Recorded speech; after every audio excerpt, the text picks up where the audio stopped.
வணக்கம். நீங்கள் இணைந்திருப்பது இலங்கை செய்திகளின் மாலை நேர பிரதான செய்திகளுடன். விரிவான செய்திகளுக்கு செல்ல முன்னதாக முதலில் தலைப்புச் செய்திகள். கோட்டாபயவின் வருகை அடுத்த மாதம் வரை ஒத்திவைப்பு.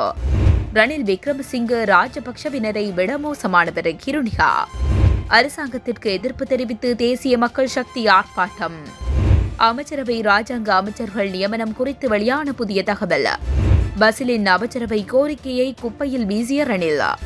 பெரும்போகத்திற்கு தேவையான உரங்களை வழங்க நடவடிக்கை, ஜனாதிபதி தெரிவிப்பு. உள்ளூராட்சி மன்ற தேர்தலை மார்ச் 25ஆம் தேதிக்கு முன் நடத்த வேண்டும், தேர்தல்கள் ஆணைக்குழு தெரிவிப்பு.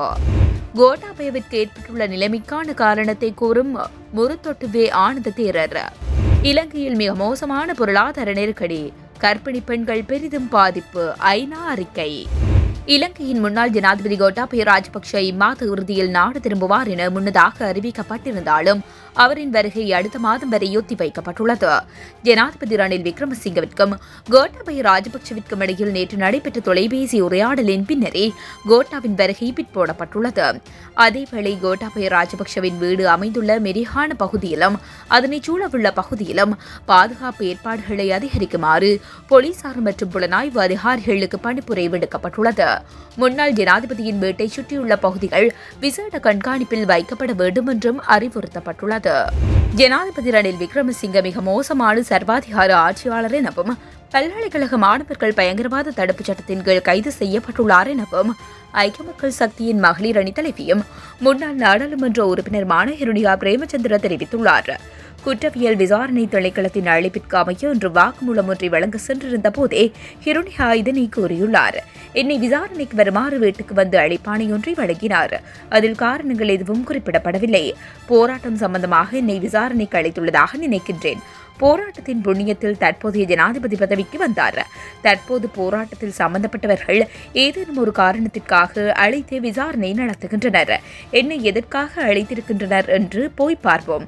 காரணம் என்னவென்று அறிந்து நான் எனது வாக்குமூலத்தை வழங்குவேன். அமைதியாக போராட்டம் முன்னெடுக்கப்பட்டது. எங்களால் எவருக்கும் எந்த தொந்தரவும் ஏற்படவில்லை. தொந்தரவு ஏற்பட்டது என்றால் ராஜபக்ஷவினருக்கே ஏற்பட்டது.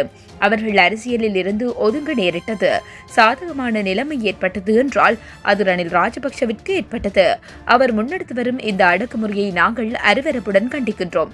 வசந்த முதலிகே நேற்று பயங்கரவாத தடுப்புச் சட்டத்தின் கீழ் கைது செய்யப்பட்டுள்ளார்.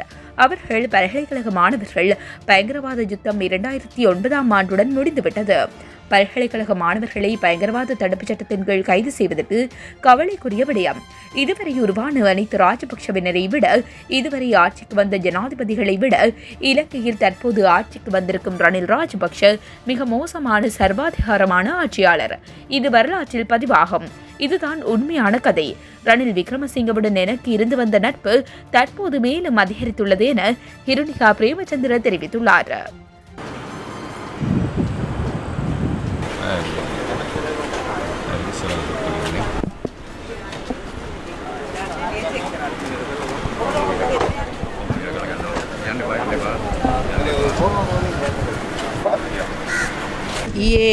මට නිවසට පහමාට වගේ ඇවිල්ලා තියෙනවා කොළඹ අපරාධ පරීක්ෂණ දෙපාර්තමේන්තුව. අපරාධ පරීක්ෂණ දෙපාර්තමේන්තුවේ විශේෂ විමර්ශන අංක 1 මගින් සිදු කරනු ලබන විමර්ශනයකට අදාළව විමර්ශනය මොකක්ද කියලා සඳහන් කරලා නැහැ. ප්‍රකාශය සටහන් කර ගැනීම සඳහා අද එන්න කියලා මගේ නිවසට ඊයේ හවස 5 වගේ මේක බාර දීලා තියෙනවා. ඉතින් මම මොකක්ද හේතුව කියලා සඳහන් කරලා නැහැ. මම ගිහිල්ලා බලන්න ඕනේ මොකටද වෙන්නේ කියලා තියෙනවා. பொருட்களின் விலையேற்றம் உள்ளிட்ட பல்வேறு விடயங்களை கண்டித்து தேசிய மக்கள் சக்தி கொழும்பு நுகேகுட பிரதேசத்தில் இன்று பிற்பகல் பாரிய ஆர்ப்பாட்ட பேரணியை முன்னெடுத்தது.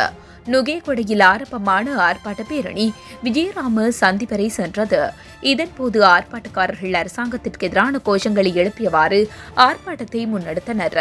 அத்துடன் பொருட்களின் விலை வானத்தை நோக்கி, மக்களின் சட்டியிலிருந்து அடுப்பை நோக்கி, மக்களின் சிக்கல்களுக்கு அடக்குமுறையால் தீர்வு தேடுவதை கண்டிக்கின்றோம் உள்ளிட்ட வாசகங்கள் எழுதப்பட்ட பதாதைகளை ஏந்தியவாறு ஆர்ப்பாட்டத்தில் ஈடுபட்டனர்.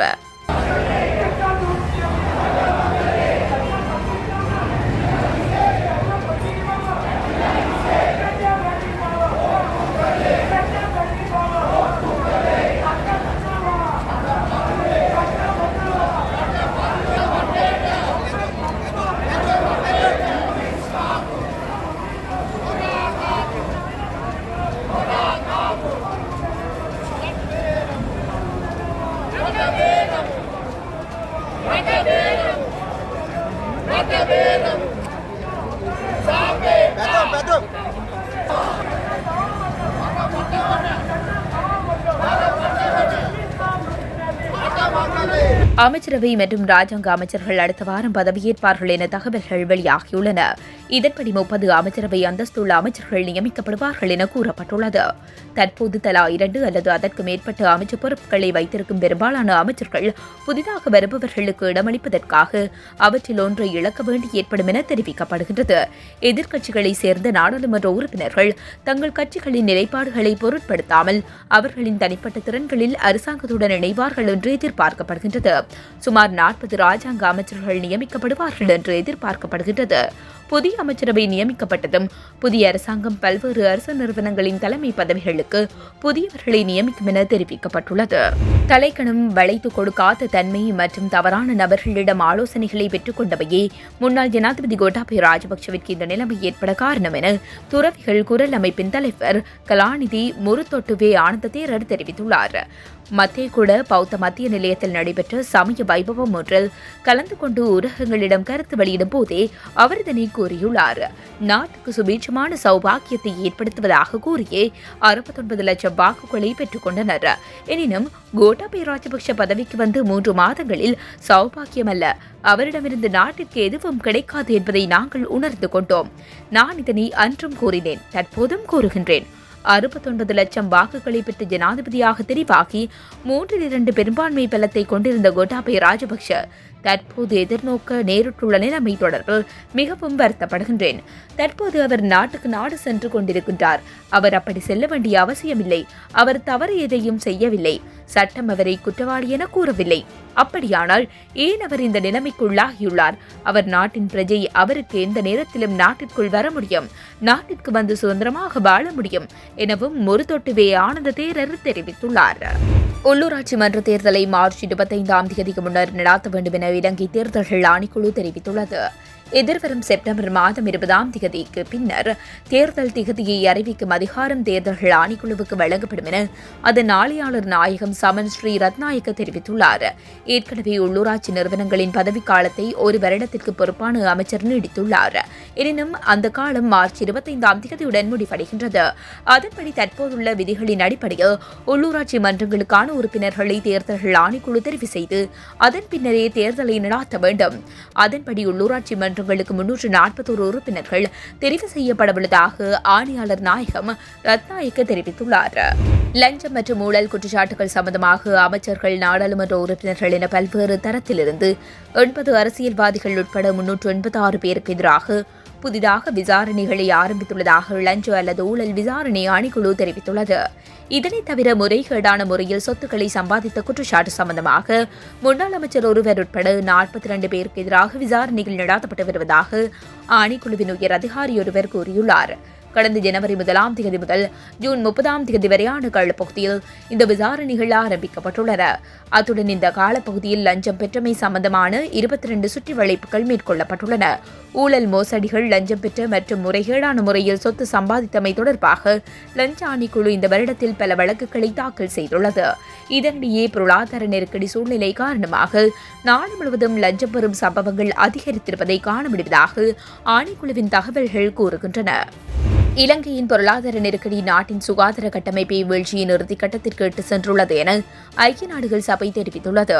இலங்கை அதன் வரலாற்றில் மிக மோசமான சமூக பொருளாதார நெருக்கடியின் மத்தியில் உள்ளது எனவும் இந்த நிலைமை கர்ப்பிணி பெண்களின் வாழ்வாதாரத்தை பாதித்துள்ளது எனவும் ஐக்கிய நாடுகளின் சபையின் அறிக்கையில் தெரிவிக்கப்பட்டுள்ளது. மின் உபகரணங்கள், மருந்து பற்றாக்குறை என்பன காரணமாக நோயாளர்கள் பெரிதும் பாதிக்கப்பட்டுள்ளனர் எனவும் அந்த அறிக்கையில் சுட்டிக்காட்டப்பட்டுள்ளது. பொருளாதார நெருக்கடியால் கர்ப்பிணி பெண்கள் போஷாக்கற்ற உணவு மற்றும் உணவு தட்டுப்பாட்டால் பாரிய விளைவுகளை சந்திக்க நேரிடும் எனவும் ஐக்கிய நாடுகள் சபை மேலும் தெரிவித்துள்ளது. பெரும்போகத்திற்கு தேவையான உரங்களை பொதுமக்களுக்கு வழங்குவதற்கான நடவடிக்கை எடுக்கப்பட்டுள்ளதாக ஜனாதிபதி ரணில் விக்ரமசிங்க தெரிவித்துள்ளார். ஜனாதிபதி ரணில் விக்ரமசிங்க இன்று அனுராதபுரத்திற்கு விஜயம் செய்து வரலாற்று சிறப்புமிக்க புனித ஸ்தலங்களில் வழிபாடுகளில் ஈடுபட்டார். இதன் பின்னர் ஊடகங்களுக்கு கருத்து தெரிவிக்கும் போதே ஜனாதிபதி ரணில் விக்ரமசிங்க மேற்கண்டவாறு தெரிவித்தார். கண்டி, நுவரெலியா மற்றும் அனுராதபுரத்தில் உள்ள ஜனாதிபதி மாளிகைகளை ஆடம்பர ஹோட்டல்களாக மாற்றி உயர்தர சுற்றுலா பயணிகளுக்கு திறக்குமாறு சுற்றுலா சாரதி வழிகாட்டி விரிவுரையாளர்கள் சங்கம் அரசாங்கத்திற்கு ஆலோசனை வழங்கியுள்ளது. வருடத்திற்கு ஒருமுறை கூட ஜனாதிபதி இந்த மாளிகைக்கு விஜயம் செய்யாத சந்தர்ப்பங்களும் உண்டு எனவும் இவ்வாறான சூழ்நிலையில் இந்த மாளிகைகளை பராமரிப்பது மக்களின் பணம் விரயமாகும் எனவும் சுற்றுலா சாரதி வழிகாட்டி விரிவுரையாளர்கள் சங்கத்தின் தலைவர் ரஞ்சித் சுதசிங்க தெரிவித்தார். ஒரு வருடத்தில் இந்த கட்டிடங்களை பராமரிப்பதற்கு ஆகும் செலவை ஒப்பிடுகையில் 5 நட்சத்திர ஹோட்டல்களின் ஒரு பக்கம் அந்த பகுதியில் ஒதுக்கப்பட்டால் ஒரு மாநில தலைவர் எத்தனை நாட்கள் தங்குவார் என்று எதிர்பார்க்கப்படுகின்றது என்றும் அவர் சுட்டிக்காட்டினார். கடந்த காலங்களில் சாலை வசதிகள் குறைவாக இருந்தபோது மாநில தலைவர்கள் தங்குவதற்காக கட்டப்பட்ட இந்த மாளிகைகள் நவீன போக்குவரத்து வசதிகள் உள்ளிட்ட இக்காலத்தில் தேவையில்லை என்றும் விரைவில் சில நடவடிக்கைகள் எடுக்கப்பட வேண்டும் என்றும் அரசிற்கு பரிந்துரைத்ததாக தலைவர் கூறினார். கொழும்பு புறக்கோட்டைக்கு வரும் பாதசாரிகளுக்கு விழிப்புணர்வு ஏற்படுத்தும் நிகழ்ச்சி போக்குவரத்து தலைமையகத்தால் இடம்பெற்றது. அங்கு போக்குவரத்து விதிகளின்படி பாதசாரிகள் வீதிகளை கடக்கின்றார்களா என கடுமையாக சோதனை செய்யப்பட்டது. பல பாதசாரிகள் போக்குவரத்து விதிகளை மீறி சிவப்பு சமிச்சைகள் எரியும் போது சாலையை கடப்பதை காண முடிந்தது. மேலும் அவர்களுக்கு போக்குவரத்து விதிகள் மற்றும் வீதியை கடப்பது குறித்து காவல்துறையினரிடமிருந்து கடுமையான எச்சரிக்கைகள் விடுக்கப்பட்டது. பொது போக்குவரத்து விதிகளை மீறி வீதிகளை கடப்போரின் அடையாள அட்டை மற்றும் பிற விவரங்கள் கணினிமயமாக்கப்பட்டு மீண்டும் போக்குவரத்து விதிகளை மீறுவார்களாயின் அவர்கள் மீது சட்டப்படி நடவடிக்கை எடுக்கப்படும் என்று அங்கிருந்த போலீஸ் அதிகாரிகள் தெரிவித்தனர். 2 வயதிற்குட்பட்ட குழந்தைகளை கொண்ட தாய்மார்கள் வெளிநாட்டு வேலை வாய்ப்பிற்கு விண்ணப்பிக்க வேண்டாம் என சுற்றறிக்கை வெளியிடப்பட்டுள்ளது. 5 வயதிற்குட்பட்ட குழந்தைகளை கொண்ட தாய்மார்கள் வீட்டு பணியாளர்களாக வெளிநாட்டுக்கு செல்லும் போது குடும்ப பின்னணி அறிக்கையை வழங்குவதை கட்டாயமாக்கும் சட்ட திருத்தத்திற்கு ஜூன் 27ஆம் தேதி அமைச்சரவை அங்கீகாரம் வழங்கியது. இதன்படி புதிய திருத்தங்களின் பிரகாரம் 2 வயதிற்குட்பட்ட குழந்தைகளை கொண்ட தாய்மார்கள் வெளிநாடு செல்வதற்கு அனுமதிப்பதில்லை என வெளிநாட்டு வேலைவாய்ப்பு பணியகம் தீர்மானித்துள்ளது. மேலும் 2 வயது அல்லது அதற்கு மேற்பட்ட குழந்தைகளை கொண்ட தாய்மார்கள் வெளிநாட்டு பயணத்தின் போது குழந்தைகளின் பாதுகாப்பு மற்றும் கல்விக்காக எடுக்கப்பட்ட நடவடிக்கைகள் குறித்து கிராம அலுவலர் அல்லது பிரதேச செயலாளர் அலுவலகத்தில் வாக்குமூலம் அளிக்க வேண்டும் என்றும் புதிய சுற்றறிக்கையில் கூறப்பட்டுள்ளது. இது தொடர்பில் சுற்றறிக்கை நேற்று முதல் அமலுக்கு வருவதாக வெளிநாட்டு வேலைவாய்ப்பு பணியகம் தெரிவித்துள்ளது. யாழ்ப்பாணத்தில் கூடிய விலைக்கு முட்டைகளை விற்பனை செய்யும் வர்த்தகர்களுக்கு எதிராக சட்ட நடவடிக்கை எடுக்கப்படும் என பாவனையாளர்கள் அதிகார சபையின் யாழ் மாவட்ட இணைப்பு அதிகாரி அறிவித்துள்ளார். முட்டைக்கான நிர்ணய விலையினை பாவனையாளர்கள் அதிகார சபை விசேட வர்த்தமானி அறிவித்தலூடாக வெளியிட்டுள்ளது. வெள்ளை நிற முட்டை 43 ரூபாவும் பழுப்பு நிற முட்டை 45 ரூபாவிற்கும் விற்பனை செய்ய நிர்ணயம் செய்யப்பட்டுள்ளது. ஆகவே விற்பனையாளர்கள் மற்றும் வர்த்தகர்கள் அதிகூடிய விலைக்கு முட்டையினை விற்பனை செய்தல், விலை பட்டியல்களை காட்சிப்படுத்தாமை போன்றவற்றிற்கு எதிராக சட்ட நடவடிக்கை எடுக்கப்படும். தற்போது இது தொடர்பில் யாழ் மாவட்ட வர்த்தகர்களுக்கு பாவனையாளர்கள் அதிகார சபையின் புலனாய்வு அதிகாரிகளூடாக விழிப்புணர்வு ஏற்படுத்தப்பட்டு வருகின்றது என மேலும் தெரிவித்தார். அரசாங்கம் நெல் கொள்வனவு செய்யும் போது நாட்டு நெல் கிலோகிராம் ஒன்றிற்கு 140 ரூபாவினும் வழங்க வேண்டும் என தனியார் அரிசி வர்த்தகர்கள் தெரிவித்துள்ளனர். இதுகுறித்து ரத்ன அரிசி நிறுவன தலைவர் மித்ரபாலா லங்கேஸ்வர விவசாயிகள் கடந்த போகத்தில் உரத்திற்காக அதிக பணத்தை செலவிட்டுள்ளதாக தெரிவித்தார். தற்போது அரசாங்கம் 120, 125, 130 ரூபாய் என்ற விலையில் நெல்லை கொள்வனவு செய்கின்றது. மத்திய அளவான அந்த விலை விவசாயிகளுக்கு போதுமானது அல்ல. 140, 150 ரூபாய் வழங்க வேண்டும் என்றே விவசாயிகள் கூறுவதை ஊடகங்கள் வாயிலாக அவதானிக்க முடிந்தது. அவ்வாறு வழங்காவிட்டால் பெரும்போகத்தில் விவசாயிகள் எவ்வாறு பயிற்சிகையில் ஈடுபடுவார்கள் என்பது தெரியாது என்ற நிலையே உள்ளது. எனவே நெல்லுக்கான விலையை அரசாங்கம் அதிகரிக்க வேண்டும் என ரத்ன அரிசி நிறுவன தலைவர் மித்ரபால லங்கேஸ்வர தெரிவித்துள்ளார். இதேவேளை எதிர்காலத்தில் நெல்லுக்கு அதிக விலையை பெற்றுத் தருவதாக விவசாய அமைச்சர் மஹிந்த அமரவீர நேற்று தெரிவித்திருந்தார். 4வது கோவிட் தடுப்பூசியை விரைவாக செலுத்திக் கொள்ளுமாறு பொதுமக்களை சுகாதார அமைச்சு அறிவித்துள்ளது. இதேவேளை நாட்டில் குறைந்த எண்ணிக்கையிலான மக்களே 4வது தடுப்பூசி செலுத்திக் கொண்டுள்ளதாகவும் 3வது தடுப்பூசியை செலுத்திக் கொள்ளாதவர்கள் தடுப்பூசியை செலுத்திக் கொள்ளுமாறும் சுகாதார சேவைகள் பணிப்பாளர் நாயகம் வைத்தியர் ஹேமந்த ஹேரத் வலியுறுத்தியுள்ளார். மேலும் 4வது தடுப்பூசி செலுத்திக் கொண்டவர்களுக்கு பக்க விளைவுகள் ஏதும் ஏற்பட்டதாக இதுவரை பதிவாகவில்லை என்பதோடு நாளாந்தம் 100 கோவிட் தொற்றாளர்கள் இனங்காணப்படுகின்றனர் எனவும் சுகாதார அமைச்சு குறிப்பிட்டுள்ளது. தற்போது சிறை தண்டனை அனுபவித்து வரும் முன்னாள் நாடாளுமன்ற உறுப்பினர் ரஞ்சன் ராமநாயக்க ஜனாதிபதியின் பொது மன்னிப்பின் கீழ் அடுத்த வாரம் விடுதலை செய்யப்படுவார் என தகவல்கள் தெரிவிக்கின்றன.